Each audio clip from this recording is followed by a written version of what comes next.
Psst, hey you, it's time for some news.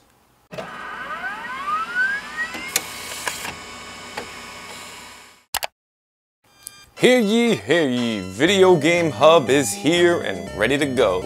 As always, I am Dave LeClaire, gaming editor from MakeUseOf.com, and I'm here to bring you through the top 5 gaming stories of the week for this week. So kick back, relax, let's get it going. Alright guys, let's kick this off with our 5th story of the week, and let's kick it off the best way we could possibly do it, with some free stuff. That's right, Sony has announced the free games for PlayStation Plus members for March. We had some PS4 games, some PS3 games, and some Vita games.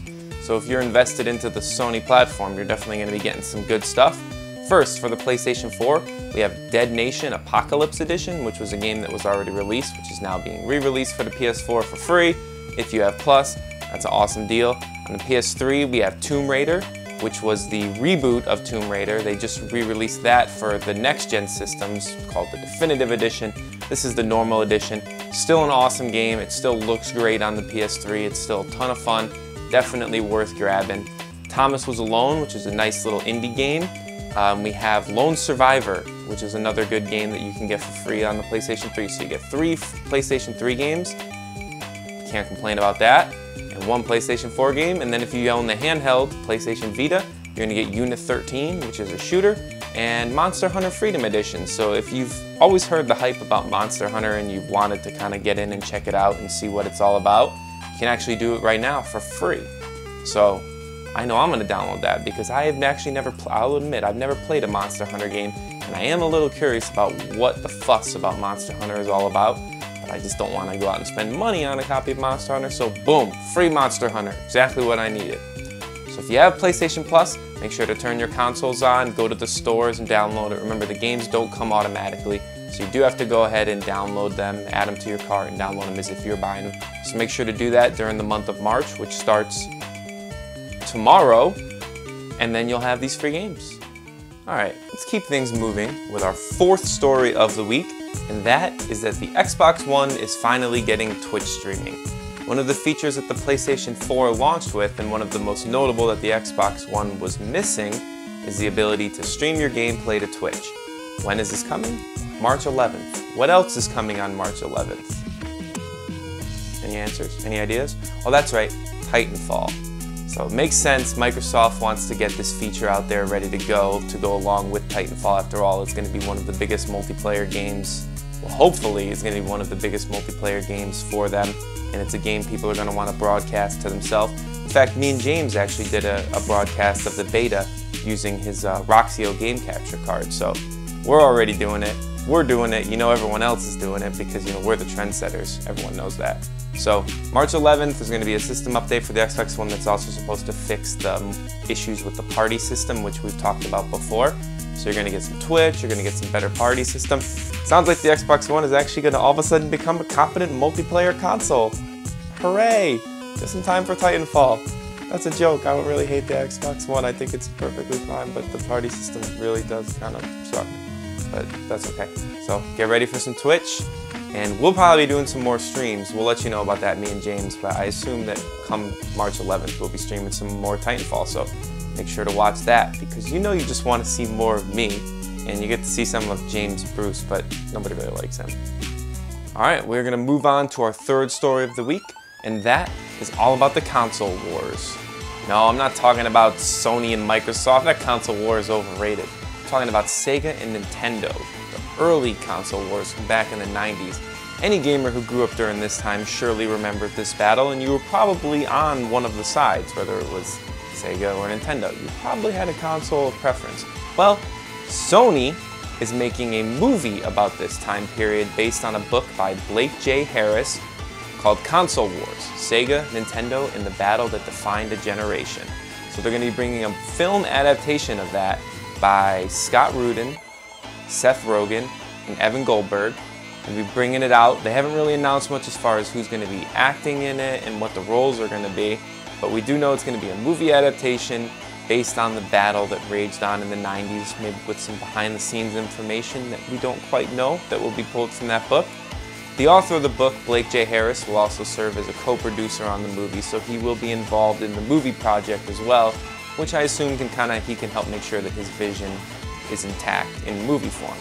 But this sounds really awesome. It sounds like it's going to speak to an entire generation of gamers who are about my age, I guess, who played in the 90s and the late 80s.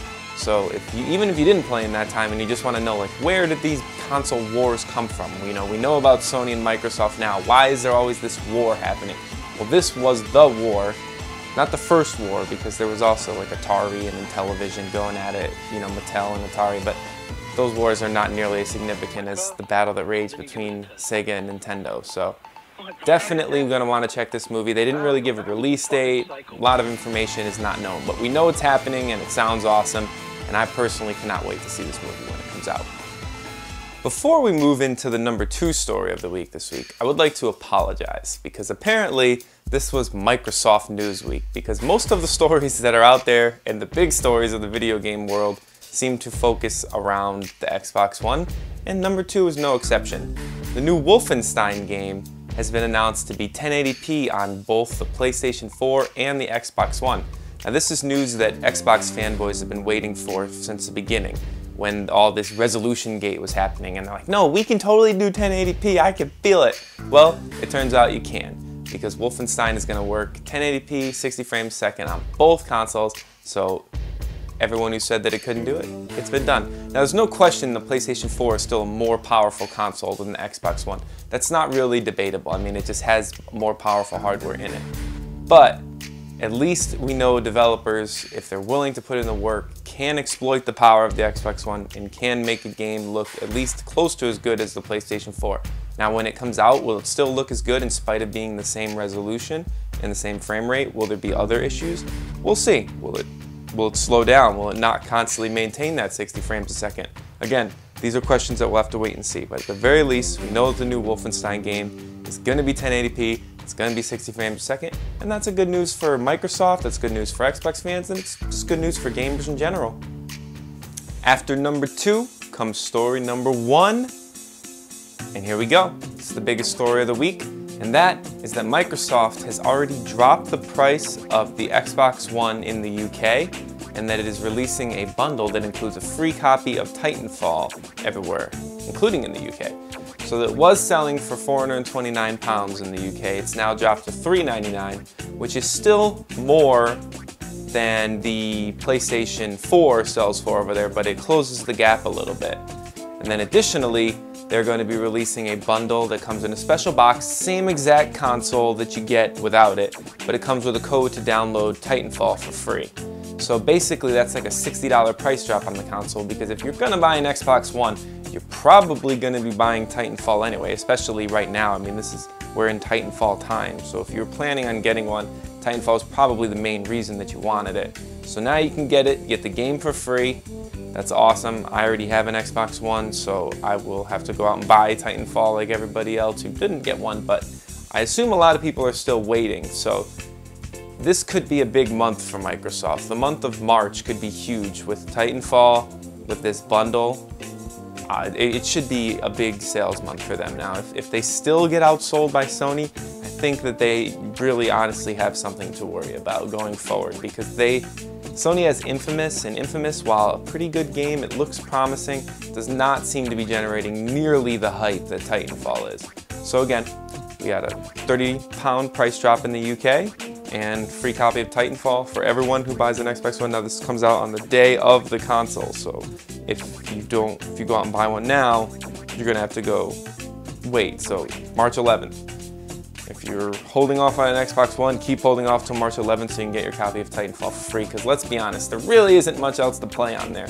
Dead Rising is pretty good, Forza's okay if you like paying a lot of money in microtransactions, but really it's all about Titanfall. So March 11th, the game comes, the previous story we talked about with Twitch comes, a bundle comes. Microsoft's really hedging their bets on Titanfall. Hopefully it pays off for them.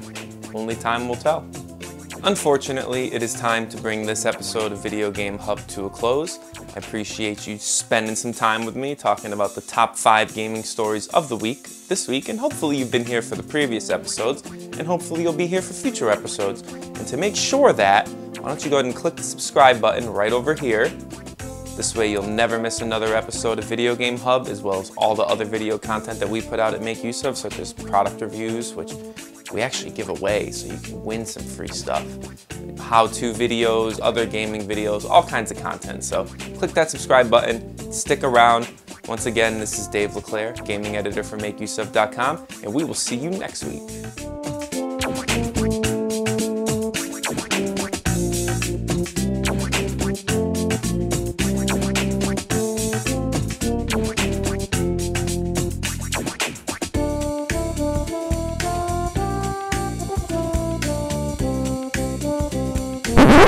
You stuck around after the credits? What are you still doing here?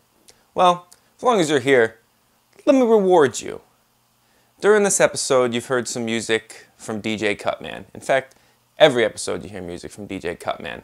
There's 5 songs being played throughout the course of this episode.